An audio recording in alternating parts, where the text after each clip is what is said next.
देखो मेरे कपड़े देखो, ब्रांडेड है कि नहीं है? तो जब तुम्हारे जैसा हम कपड़ा पहन रहे हैं, तुम्हारे जैसा हम बोल रहे हैं, तुम्हारे जैसा लिख रहे हैं, तो मेरा तो दमन कर रहे हो। और तुम वैसे लोगों को गले लगाना चाहते हो, मेरे ही समाज के, जो सबसे हाशिए पे है, जो कमज़ोर है, जो जूता बना रहा है, उसको गले लगाना चाहते हो।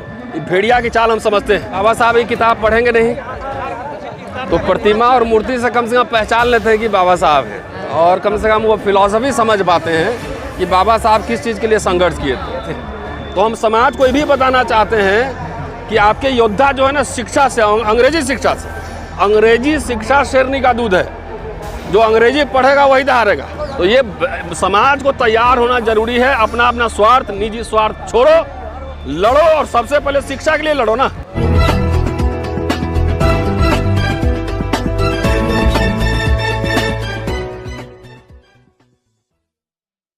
लगाएंगे नहीं, प्रतिमा भी लगनी चाहिए। और आखिर प्रतिमा क्या है? सब लोग तो बाबा साहब की किताब पढ़ेंगे नहीं तो प्रतिमा और मूर्ति से कम पहचान लेते हैं कि बाबा साहब हैं, और कम से कम वो फिलॉसफी समझ पाते हैं कि बाबा साहब किस चीज़ के लिए संघर्ष किए थे। तो ये तो आरएसएस या बीजेपी की पूरी प्लानिंग पहले से ही रही है। बाबा साहब के इन्होंने पुतले भी फूके हैं संगीज ने, और उनके खिलाफ जब संविधान सभा में थे तो उनके खिलाफ उन्होंने कल्याण में और तमाम पत्रिकाओं में खूब लेख लिखे हैं, खूब लेख लिखे हैं। अब मोदी साहब आए हैं तो पहले तो सिंगल लगा दिए, संसद के सामने सर झुकाए थे, और पता लगा कि संसद ही बदल दिए। और संसद जब बदल दिए तो उसमें बाबा साहब ने अपने भाषणों में कहा है, रंगून गए थे जब थर्ड बुद्धिस्ट काउंसिल में, तो उन्होंने ये बात कही थी कि मैंने जितना अशोक और बुद्धिज़्म से रिलेटेड जितने सिंबल हैं, प्रतीक हैं, हमने संसद में, संसद भवन में, संविधान में सबके प्रावधान हमने कर दिए हैं। अशोक चक्र लगाया है, जो सिंह की तस्वीर है, वो जो बाघ, जो अशोक स्तंभ शेर की, वो भी लगाया है। ये बर्मा में जाकर उन्होंने कहा था। लेकिन आरएसएस जितने प्रतीक हैं जो कि आंदोलन से, बहुजन मूवमेंट से, बहुजन के मुक्तियों से जो जुड़े हुए प्रतीक हैं, जब प्रतीक सारे मिट जाएंगे तो 100 साल बाद आप क्या देखेंगे, क्या पता लगेगा आपको? तो एक बड़ी साजिश है कि कई बार हो क्या रहा है कि बाबा साहब का जो रंग है वो कई बार भगवा बना दे रहा है, कई बार अम्बेडकर इंटरनेशनल सेंटर में शिवलिंग लगा दे रहा है।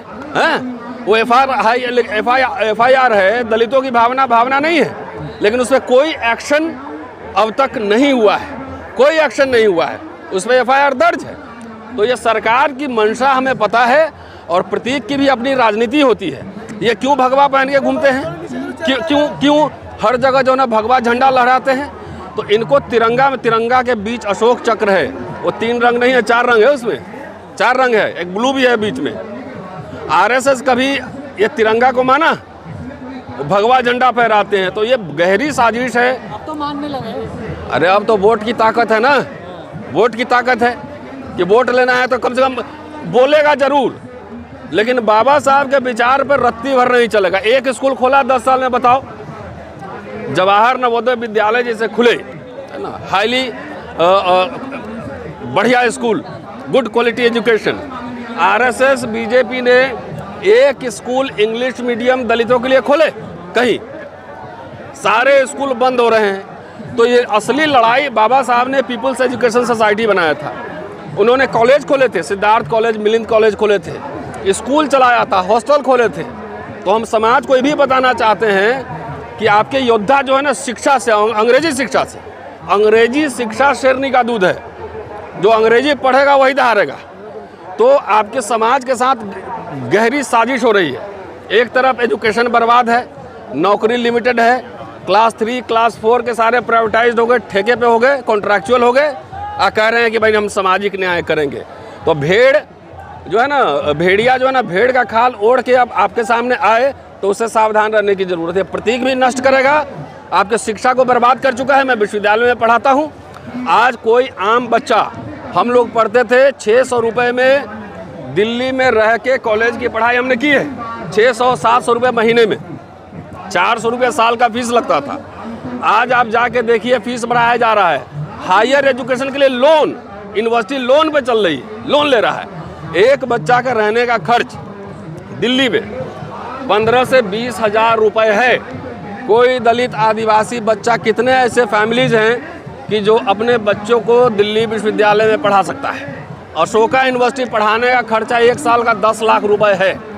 कितने दलित आदिवासी पिछड़े हैं जो अपने बच्चों को अशोका यूनिवर्सिटी में पढ़ा सकते हैं। तो असली लड़ाई समझिए, जब तक एजुकेशन नहीं रहेगा, हम तो कह रहे हैं 100% रिजर्वेशन जिसको देना है दे दो।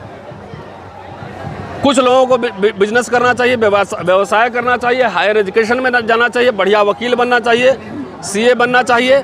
हर ज़िले में आप डिमांड रखो कि हर ज़िले में दलितों के लिए, आदिवासियों के लिए 100-200 बच्चों का इंग्लिश मीडियम स्कूल खोलो और जो दलितों में दलित है सिर्फ उसी को अंग्रेजी पढ़ाओ। विदेश जाने के लिए 1000 बच्चों को फेलोशिप दो और बिना कंडीशन के दो। क्रीमी लेयर नहीं चलेगा। आज क्या है, एक हाथ से दे रहा है, एक हाथ से ले रहा है। SC ST का जो विदेश का स्कॉलरशिप है 8 लाख रुपया का उसका स्लैब बना हुआ। 8 लाख से ज़्यादा है तो आप एलिजिबल नहीं होंगे। 8 लाख तनख्वाह, एक जो क्लास 4 एम्प्लॉइज़ हैं उसकी भी 8 लाख रुपए है। एक क्लर्क है उसका 8 लाख से ज़्यादा है। तो जो कर सकता है उसको नहीं देंगे और जो नहीं कर सकता है उसको बोलेंगे कि नहीं आपके लिए हम सामाजिक न्याय कर रहे हैं। अरे इंग्लिश भाई एक काम करो ना, 1000 बच्चों का विदेश भेजो ना, किसने रोका है? किसने रोका है? 200 बच्चों का इंग्लिश मीडियम स्कूल खोलो, किसने रोका है? तो हमारे समाज में, मैं अपने समाज को ज़्यादा इसके लिए जिम्मेदार मानता हूँ, इसलिए कि ये सब डिमांड में नहीं है, इसके लिए धरना प्रदर्शन नहीं है, इसके लिए लड़ाई नहीं है। तो आपके बच्चे नहीं पढ़ेंगे। एक बार बताओ, सरकारी स्कूल में पढ़ के, बिहार उत्तर प्रदेश के स्कूल में पढ़ के कौन बच्चा नीट का एग्जाम पास कर लेगा? मुझे बताओ है? तो ये जहाँ पर असली लड़ाई है वो लड़ाई एजुकेशन की है। बाबा साहब का पहला स्टेटमेंट क्या है? शिक्षित बनो। और ये सरकार RSS के फिलॉसफी पे चलती है। ये आपको कुपड़ अनपढ़ ये बनाने की इसकी पूरी तैयारी है। इसलिए आह्वान करो, बार बार आप देखो हम एजुकेशन पे फोकस देते हैं। मैं कोई इंग्लैंड से आया हूँ, मैं भी गांव से आया था। अगर मैं यहाँ अंग्रेजी नहीं सीखता, पढ़ता नहीं, MA पास नहीं करता, नेट नहीं करता, तो मैं क्या प्रोफेसर बन जाता? कि BA पास करते हैं प्रोफेसर लग जाते हैं? आरक्षण से बने हैं। आरक्षण से ही बने हैं तो अपना भी तो मेरिट दिखा लो, जनऊ वालों, आओ ना। अरे आपके अपने कह रहे हैं ना। अरे अपने कह रहे तो क्या कर रहे? आरक्षण से ही बने हैं तो क्या दिक्कत है? कह रहे यही बन गए, यही माल खा गए सारा। अरे कहाँ खा गए? कोई बर्गर था? अरे हम जब आए थे तो यूनिवर्सिटी में 5 लोग भी नहीं थे प्रोफेसर बनने के लिए, 5 लोग भी नहीं थे। क्या हम इंटरव्यू बोर्ड में जाते हैं तो कहता है, बुला के कहता है आओ बर्गर है खा लो। अरे उल्टा बाबा साहब ने कहा था, आप सुन लीजिए, कि जब हम महाड़ आंदोलन पानी के लिए चलाए थे और उसके बाद इंटरव्यू बोर्ड में जब महाड़ लोग जाते थे तो वो कहते थे इंटरव्यू में, अच्छा तुमने कितने तालाब गंदे किए हैं? ये तालाब गंदा करने वाले लोग हैं, इसको पहले निकालो, उसको नहीं दो। तो जो लोग युद्ध कर रहा है इनसे, वैचारिक जो लड़ रहा है, उन सबको साइड लाइन करो, यही साजिश है। और जो अभी जजमेंट आया है, जो RSS BJP माहौल बना रहा था इतने सालों से, उसी का रिफ्लेक्शन उसमें है। प्रधानमंत्री ने कहा था ना तेलंगाना में। तो आप एक काम करो, बिना वर्गीकरण किए हुए जितने सीट खाली है, जितने खाली हैं, आप सबसे दलित में दलित जो है सबसे भर दो। किसी ने रोका? कितने दिल्ली यूनिवर्सिटी में प्रिंसिपल हैं दलित कम्युनिटी के? एक भी नहीं है। मैं कह रहा हूं कि जो सबसे दबा हुआ है सारी नौकरियां भर दो। किसी ने रोका? आप खाली लड़ाने की साजिश, किसी ने नहीं रोका, किसी ने विरोध भी नहीं किया। अब भरो ना। बैकलॉग क्यों हो गया? IIM IIT में क्यों बच्चे वहां दबाए जा रहे हैं, क्यों मारे जा रहे हैं? यूनिवर्सिटी में जो लोग इनसे लड़ रहा है उसी के ऊपर क्यों मुकदमे होते हैं?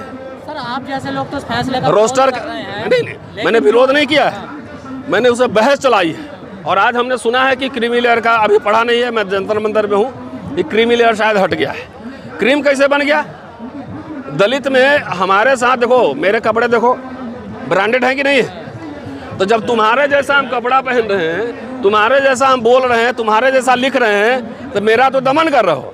और तुम वैसे लोगों को गले लगाना चाहते हो, मेरे ही समाज के, जो सबसे हाशिए पे है, जो कमज़ोर है, जो जूता बना रहा है, उसको गले लगाना चाहते हो। ये भेड़िया की चाल हम समझते हैं। भाई हम तो प्रोफेसर हैं, तो रोस्टर की लड़ाई किसके लिए लड़े थे? ये बताओ ना। मुझे तो नौकरी ऑलरेडी है। रोस्टर की लड़ाई किसके लड़े थे? कि हमारे आने वाली पीढ़ियाँ SC ST OBC किसी जात के लिए लड़े थे क्या?